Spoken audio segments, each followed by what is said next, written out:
सभी भक्तों को श्री शिवाय नमस्तोभ्यम। हर हर महादेव। ओम नमः शिवाय। जय महाकाल शिवाय नमः। ओम। तो आज हम पढ़ने वाले हैं और सुनने वाले हैं शिव महापुराण की कथा के द्वितीय रुद्र संहिता में द्वितीय सती खंड का 17वां अध्याय।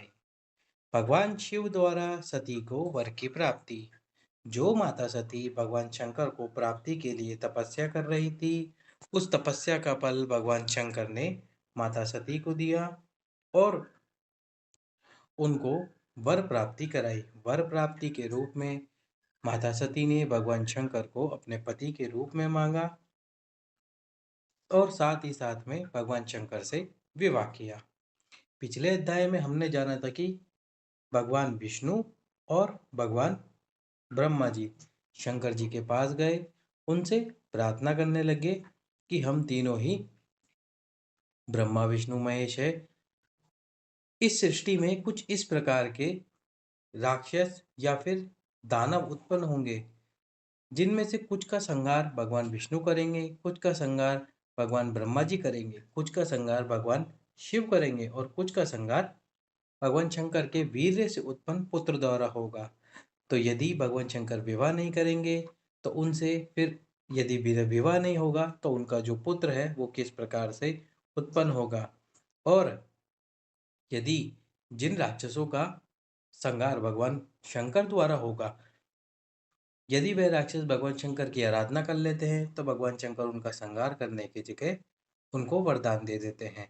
तो इसलिए आपको विवाह करना होगा शिव जी। इस प्रकार से उन्होंने भगवान शंकर से प्रार्थना की। भगवान शंकर ने कहा, मैं विवाह कर लूं, लेकिन मेरे विवाह करने की एक शर्त है। मुझे एक ऐसी कन्या चाहिए जो मेरे तेज स्वरूप को स्वीकार कर सके, उसे ग्रहण कर सके, जो मेरा तेज स्वरूप हो उसे ग्रहण कर सके, साथ ही साथ में वो मेरे ही अनुसार चले। यानी कि जब मैं तपस्या में लीन रहूं तो मेरे साथ वह तपस्या में लीन रहे, जब मैं योग में लीन रहूं तो वह मेरे साथ योग में लीन रहे, और जब मैं कामासक्त हूं तो वह कामिनी के रूप में रहे। इस प्रकार से जिस प्रकार मैं रहूं उसी प्रकार उस स्त्री को रहना होगा, उस कन्या को रहना होगा।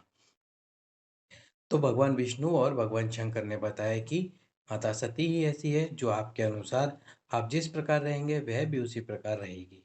तो इस प्रकार से भगवान शंकर फिर राजी हुए कि वह विवाह करने के लिए तैयार है, और वहां से भगवान ब्रह्मा जी और भगवान विष्णु जी चले गए। आज के इस वीडियो में हम विवाह के लिए 2 दिन किए जाने वाला उपाय, यदि आपकी उम्र 30, 35, 40, 45 या 50 वर्ष हो चुकी है और विवाह नहीं हो रहा, तो 2 दिन कीजिए ये उपाय कैसे करना है आज के इस वीडियो में हम जानेंगे। पर पहले आप वीडियो को लाइक करें, चैनल को सब्सक्राइब करें, वीडियो को अधिक से अधिक लोगों के पास में शेयर कर दीजिए ताकि सभी शिव महापुराण की ये कथा सुन सके। तो चलिए सुनते हैं द्वितीय रुद्रखंड द्वितीय द्वितीय रुद्रखंड द्वितीय रुद्र संहिता के द्वितीय सती खंड को। भगवान शिव द्वारा सती को वर प्राप्ति। शिव का ब्रह्मा जी को दक्ष प्रजापति के पास भेजना। ब्रह्मा जी बोले, इस प्रकार मैंने सभी देवताओं के द्वारा की गई शिव जी की उत्तम स्तुति को आपसे कहा। हे मुने, सती ने जिस प्रकार शिव से वर प्राप्त किया अब उसे मुझसे सुने। सती ने अश्विन मास के शुक्ल पक्ष की अष्टमी तिथि को उपवास कर भक्तिपूर्वक सर्वेश्वर शिव जी का पूजन किया। इस प्रकार नंदावत के पूर्ण हो जाने पर नवमी तिथि का कुछ भाग शेष रह गया था। उस समय ध्यान में निमग्न उन सती के सामने शिव प्रकट हो गए। वे सर्वांग सुंदर तथा गौरव वर्ण के थे। उनके 5 मुख थे और प्रत्येक मुख में 3-3 नेत्र थे। बाल देश में चंद्रमा शोभा पा रहा था। उनका चित्त प्रसन्न था। उनका कंठ नीला था और उनकी 4 भुजाएं थी। उन्होंने हाथों में त्रिशूल, ब्रह्म कपाल, वर तथा अभय मुद्रा को धारण कर रखा था। भस्म में अंगारा से उनका शरीर उद्भासित हो रहा था। उनके मस्तक पर गंगा जी शोभा बढ़ा रही थी। उनके सभी अंग मनोहर थे, परम सौंदर्य के धाम थे। उनका मुख करोड़ों चंद्रमाओं के समान प्रकाशमान था। उनकी कांति करोड़ों कामदेवों के समान थी और उनकी आकृति स्त्रियों को प्रिय लगने वाली थी। इस प्रकार प्रभु महादेव जी को प्रत्यक्ष देखकर सती ने लज्जा से नीचे की ओर मुख करके उनके चरणों में प्रणाम किया। तपस्या का फल प्रदान करने वाले महादेव जी उत्तम व्रत धारण करने वाली सती को पत्नी रूप में प्राप्त करने की इच्छा रखते हुए भी उनसे कहने लगे। महादेव जी बोले, हे दक्ष नंदिनी, मैं तुम्हारे इस व्रत से प्रसन्न हूँ। हे सुव्रते, जो तुम्हारा अभिष्ट वर हो उसे मांगो, मैं उसे प्रदान करूँगा। ब्रह्मा जी बोले, मुने, जगदीश्वर महादेव ने सती की भावना को जानते हुए भी उनकी बात सुनने की इच्छा से वर मांगो ऐसा कहा। वे लज्जावश में हो गई और उनके मन में था उसे कह न सकी। उनको जो अभिष्ट था वह लज्जा से आच्छादित हो गया था। शिव जी का प्रिय वचन सुनकर वे प्रेम में विभोर हो गई। इसे जानकर भक्तवत्सल शंकर जी अत्यंत हर्षित हुए। सत्पुरुषों के शरण स्वरूप तथा अंतर्यामी वे शिव जी सती की भक्ति के वशीभूत होकर वर मांगो ऐसा शीघ्रतापूर्वक बार बार कहने लगे। उस समय सती ने अपनी लज्जा को रोककर शिव जी से कहा, हे वरद, आप कभी भी न टलने वाली यष्ट वर प्रदान करें। शिव जी ने अनुभव किया कि सती अपनी बात पूरी नहीं कर पा रही है। एतर्थ उन्होंने स्वयं ही कहा, हे देवी, तुम मेरी पत्नी बनो। अपने अभिष्ट फल को प्रकट करने वाले शिव जी के वचन को सुनकर और अपना मनोगत वर प्राप्त करके सती प्रसन्न होकर चुपचाप खड़ी रही। वे सकाम शिव जी के सामने मंद मंद मुस्कुराती हुई कामना को बढ़ाने वाले अपने हाव भाव प्रकट करने लगी। सती द्वारा अभिव्यक्त हाव भाव को स्वीकार कर श्रृंगार रस से उन दोनों के चित्त में शीघ्रता से प्रवेश किया। हे देवेश, श्रृंगार रस के प्रवेश करते ही लोक लीला करने वाले शिव जी तथा सती की चित्रा से युक्त चंद्रमा के समान विलक्षण कांति हो गई।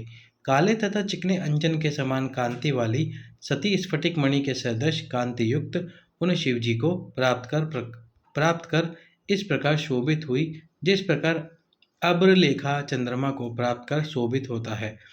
तदंतर दक्ष कन्या सती अत्यंत प्रसन्न होकर दोनों हाथ जोड़कर भक्तवत्सल भगवान शिव से विनम्रतापूर्वक कहने लगी। सती बोली, हे देव, हे देव, हे महादेव, हे प्रभु, हे जगतपति, आप मेरे पिता के समक्ष वैवाहिक विधि से मुझे ग्रहण कीजिए। ब्रह्मा जी बोले, हे नारद, इस प्रकार सती की बात सुनकर भक्तवत्सल महादेव जी ने प्रेम पूर्वक उनकी ओर देखकर यह वचन कहा, ऐसा ही होगा। तब दक्ष कन्या सती उन शिव जी को प्रणाम करके भक्तिपूर्वक विदा मांगकर और पुनः उनकी आज्ञा प्राप्त करके मोह और आनंद से युक्त तो अपनी माता के पास चली गई। शिव जी भी हिमालय के शिखर पर अपने आश्रम में प्रवेश करके दक्ष कन्या सती के वियोग के कारण बड़ी कठिनाई से ध्यान में तत्पर हो सके। देवेश, मन को एकाग्र करके लौकिक गति का आश्रय लेकर वृषध्वज शंकर ने मन ही मन मेरा स्मरण किया।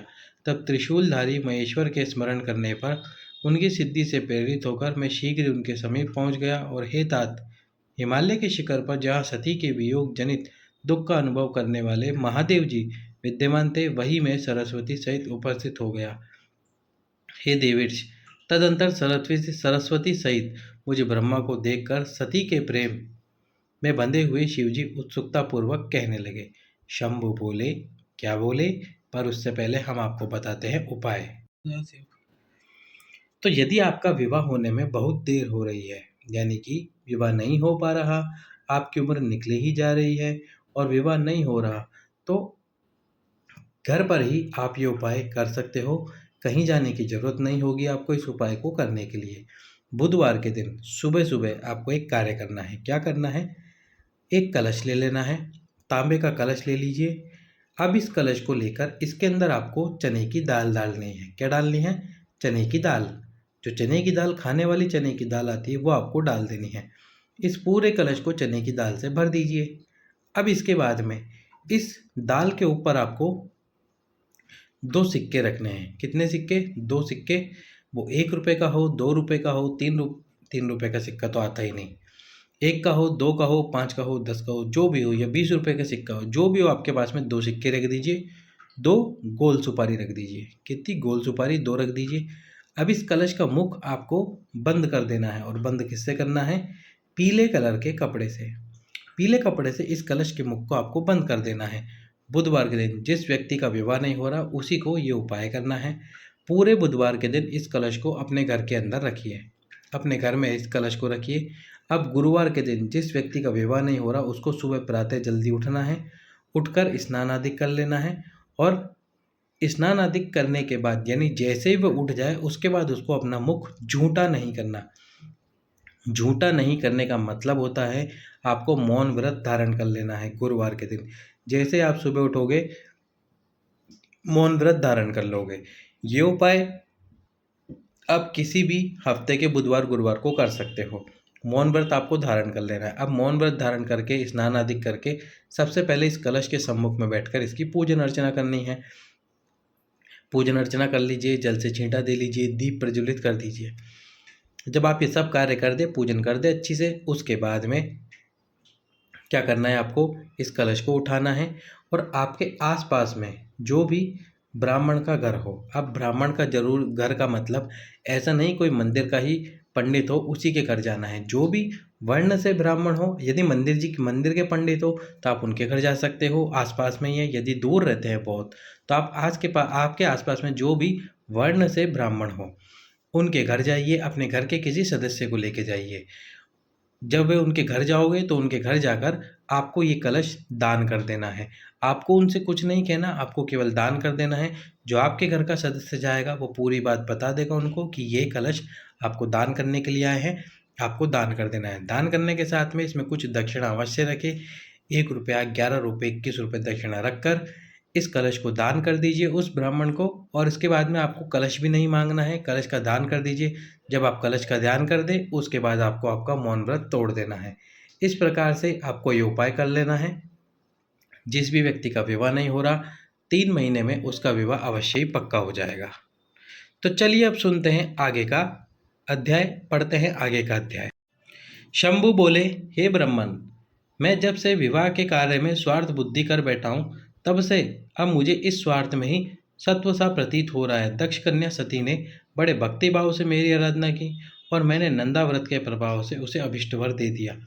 हे ब्राह्मण, उस सती ने मुझसे यह वर मांगा कि आप मेरे पति हो जाओ। जब सर्वदा संतुष्ट होकर मैंने भी कह दिया कि तुम मेरी पत्नी हो जाओ, तदंतर उस सती ने मुझसे कहा, हे जगतपते, मेरे पिता को सूचित करके वैवाहिक विधि का पालन करते हुए मुझे ग्रहण कीजिए। हे ब्राह्मण, उनकी भक्ति से संतुष्ट हुए मैंने उसे भी स्वीकार कर लिया। हे विदे, इस प्रकार का वर प्राप्त कर सती अपनी माता के साथ चली गई और मैं यहाँ चला आया। इसलिए हे ब्राह्मण, आप मेरी आज्ञा से दक्ष के घर जाइए। दक्ष प्रजापति जिस प्रकार मुझे शीघ्र अपनी कन्या प्रदान करे उस प्रकार उनसे कहिए। जिस प्रकार मेरा सती वियोग भंग हो वैसे आप उपाय कीजिए। आप सभी प्रकार की विधाओं में निपुण हैं, इस बात के लिए दक्ष प्रजापति को समझाइए। ब्रह्मा जी बोले, यह कहकर वे शिव जी मुझ ब्रह्मा के समीप स्थित सरस्वती को देखकर शीघ्र ही सती के वियोग के वशीभूत हो गए। उनकी आज्ञा पाकर मैं कृत करते और प्रसन्न हो गया। उन भक्तवत्सल जगतपति से ये कहने लगा। ब्रह्मा जी बोले, भगवान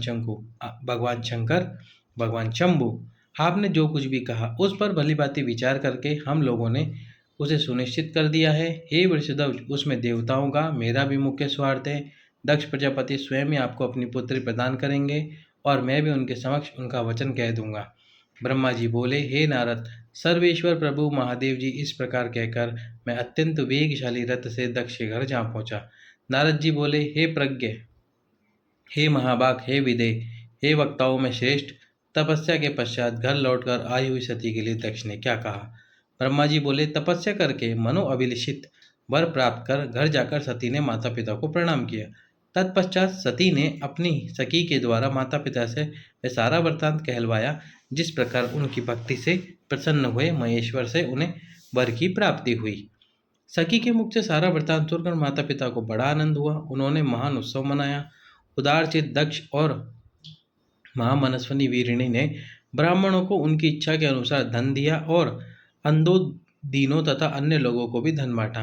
प्रीति बढ़ाने वाली अपनी उस पुत्री को हृदय से लगाकर उनका मस्तक सूंघकर और आनंद विभोर होकर वीरिणी ने बार बार उनकी प्रशंसा की। कुछ समय बीत जाने पर धर्मज्ञ में श्रेष्ठ दक्ष इस चिंता में पड़ गए कि मैं अपनी इस पुत्री को शंकर को किस प्रकार प्रदान करूं। महादेव जी प्रसन्न होकर मेरी पुत्री को वर देने के लिए आए थे, किंतु वे तो चले गए। अब मेरी पुत्री के लिए वे पुनः कैसे आएंगे। यदि मैं किसी को उनके पास शीघ्र भेजूं तो यह भी उचित नहीं, क्योंकि यदि वे पुत्री को स्वीकार ना करें तो मेरी याचना निष्फल हो जाएगी। अथवा मैं स्वयं उनका पूजन अर्चन करूं, जिससे कि वे मेरी पुत्री की भक्ति से प्रसन्न होकर स्वयं इसे ग्रहण करके पति बने। उस सती द्वारा श्रेष्ठ प्रयत्न से पूजित होकर वे भी उसको पाना चाह रहे हैं, क्योंकि वे मेरे पति शिव जी हो सती को यह वर दे चुके हैं। इस प्रकार की चिंता में पड़े हुए दक्ष प्रजापति के सामने मैं सरस्वती के साथ एकाएक उपस्थित हुआ। मुझ अपने पिता को देखकर प्रणाम करके दक्ष विनती भाव से खड़े हुए और उन्होंने मुझ ब्रह्मा को यथोचित आसन दिया। तत्पश्चात चिंता से युक्त होने पर भी हर्षित हुए वे दक्ष शीघ्र ही सर्वलोकेश्वर मुझ ब्रह्मा से आगमन का कारण पूछने लगे। दक्ष बोले, हे जगत गुरु, हे सृष्टिकर्ता, यहाँ आपके आगमन का क्या कारण है? मेरे ऊपर महती कृपा करके उसे कहिए। हे लोक कारक, आप मुझे पुत्र के स्नेहवश अथवा किसी कार्यवश मेरे आश्रम में पधारे हैं। आपके दर्शन से मुझे प्रसन्नता हो रही है। ब्रह्मा जी बोले, हे मुनि सत्तम, अपने पुत्र दक्ष द्वारा इस प्रकार पूछे जाने पर मैं उन प्रजापति को प्रसन्न करता हुआ हंसकर कहने लगा। ब्रह्मा जी बोले, हे दक्ष, मैं जिस उद्देश्य से यहाँ अपने पास आया हूँ उसको सुनिए, जिसके करने से तुम्हारा तथा मेरा दोनों का अभिष्ट सिद्ध होगा। आपकी पुत्री सती ने जगतपति महादेव जी की आराधना करके जो वर प्राप्त किया है उसका समय अब उपस्थित हो चुका है। शंभु ने आपकी पुत्री को पत्नी रूप में प्राप्त करने के लिए ही मुझे आपके पास भेजा है। अब आपके लिए जो कल्याणकारी कार्य है उसे कर डालिए। जब से रुद्र वर प्रदान करके गए हैं तभी से आपकी पुत्री के वियोग के कारण उन शंकर जी को शांति नहीं मिल रही। कामदेव अपने समस्त पुष्प बाणों के द्वारा अनेक उपाय करके भी छिद्र न कर पा सकने के कारण जिन्हें जीत न सका, वे शिवजी अब काम बाण से विद्ध होकर अपना आत्मचिंतन त्याग कर सती की चिंता करते हुए सामान्य प्राणी की भांति व्याकुल हो रहे हैं।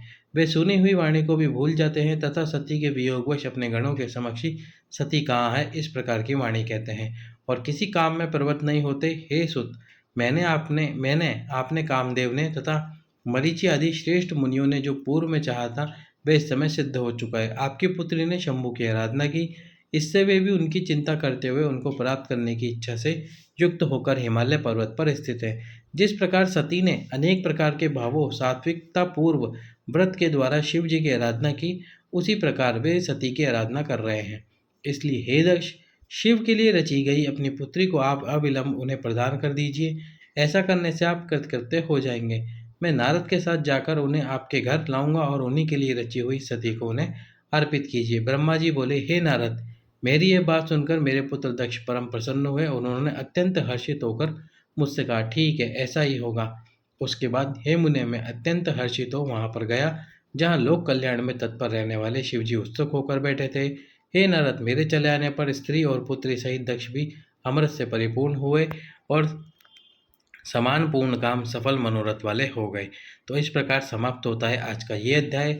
आज के अध्याय में जाना कि किस प्रकार से भगवान शंकर ने माता सती को वरदान दिया। माता सती शिव जी जब सम्मुख में आए तो अपना वरदान नहीं मांग सकी, तो भगवान शंकर ने स्वयं समझकर उन्हें वरदान दिया और वरदान देकर अब मेरी पत्नी बनो इस प्रकार का वरदान दे दिया। जब भगवान शंकर ने ये वरदान दे दिया, माता सती अपने घर चली गई और उसके बाद में भगवान शंकर माता सती के वियोग में व्याकुल हो गए। इसके बाद भगवान शंकर ने ब्रह्मा जी को अपने पास बुलाया और दक्ष से जाकर यह कहा कि तुम दक्ष से जाकर यह कहो कि वह अपनी बेटी सती का विवाह मेरे साथ कर दे, क्योंकि माता सती ने ही शिव जी को कहा था कि आप मेरे पिता के पास आइए और जिस प्रकार विवाह होता है उस प्रकार विवाह कीजिए। विवाह करके आप मुझे अपनी पत्नी के रूप में स्वीकार करें। भगवान शंकर को सती का वियोग हो गया है, उनका ध्यान तपस्या में नहीं लग पा रहा, योग में नहीं लग पा रहा, इतना उनको माता सती का वियोग हो गया है। तो आगे के अध्याय में हम जानेंगे कि भगवान शंकर और माता सती का विवाह किस प्रकार से हुआ। तब तक के लिए आप सभी भक्तों को श्री शिवाय नमस्तुभ्यम। हर हर